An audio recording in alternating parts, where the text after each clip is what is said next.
Hi there, Sanmonani Molweni. Welcome to Fix Channel. If you're new here, please subscribe before the end of the video. If returning, thank you for love and support. I appreciate you.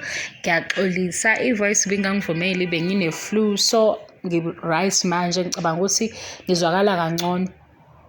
Umamkhulu ivideo endala le kaMamkhulu. So ngizonikhombisa uMamkhulu. Nenye into ke ukuncoma yazi.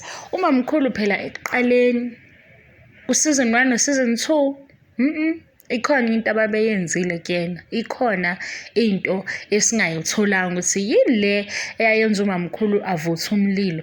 Yabo lo Mamkhulu lo wamanje lo wa season 5 season 6 hawu sweetheart uMamkhulu nje alright usayipholele nje.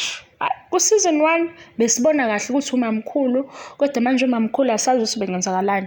Kulaba ke bathi kwasho kwacima kanjani senza ama reviews Uthando Nes'thembu namanye ama TV shows but Uthando Nes'thembu because iyona show etrendayo manje sisazohlala kakhulu kuyena. Siyabuye sihlebeke kancane nayo ivideo kaMamkhulu okunye kungangeni kakhulu endabeni zasemzumbe thina sihleba ngabantu abavela kwi TV show. Thank you so much for your love and support. I appreciate you. Nayo ivideo.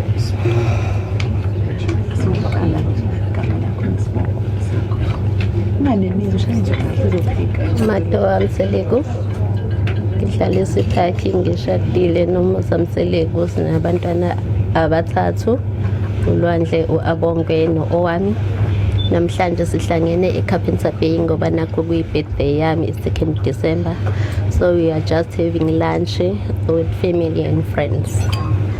So as the 16-day activism of women abuse, so ngithi mina kusaphileka kusahlaleka kusamnandi. There are still men who are just men, not that wonke abantu besilisa as item lithi men are dog.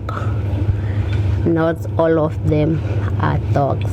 I can't say much if they are real dogs, but my opinion, not all of them are men. For example, njengoba kusuku lami le-birthday yami mina ngazi ukuthi sizoba nelunch, just yonke lento enzekalayo la i-surprise to me. Ayenziwanga yimina, yenziwe indoda, ayenziwanga umuntu wesifazane. So angeke ngisho ngithi wonke amadoda ayizinja. Ngiyabonga.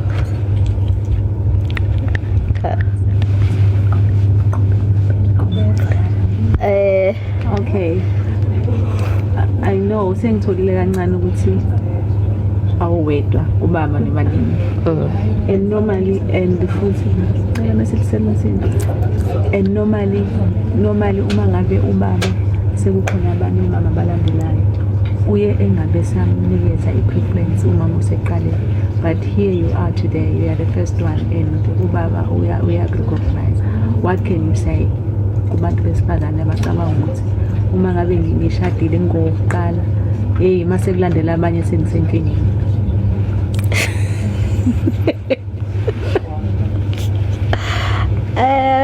Lapho into engayisho ngathi umuntu wesifazane uyamazi umyeni wakhe.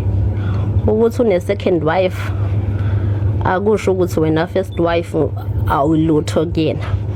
For instance, sengizochazela ngami mina ngishadile noMusa Mseleku ukuthi une-second wife ne-third wife ne-fourth or fifth to sixth wife in case akusho ukuthi just because sekukhona bona mina ngiseyena unkosikazi wakhe, ngisawuyena nje unkosikazi wakhe, that's it. No number 2 unkosikazi wakhe naye ngendlela yakhe, no number 3 unkosikazi wakhe naye ngendlela yakhe, bonke umuntu. Akusho ukuthi nje wena kusekhona kuyena angiseyona unkosikazi wakhe ingoba futhi baba khona bona ngoba nakho mhlambe ngi-useless. If I was useless kwayizoba khona number 2 then number 3 angabi khona. The fact ukuthi usaqhubeka noma sekhona number 2 no number 3 is proof there's nothing wrong with me. It's just into yakhe isithembu, that's it.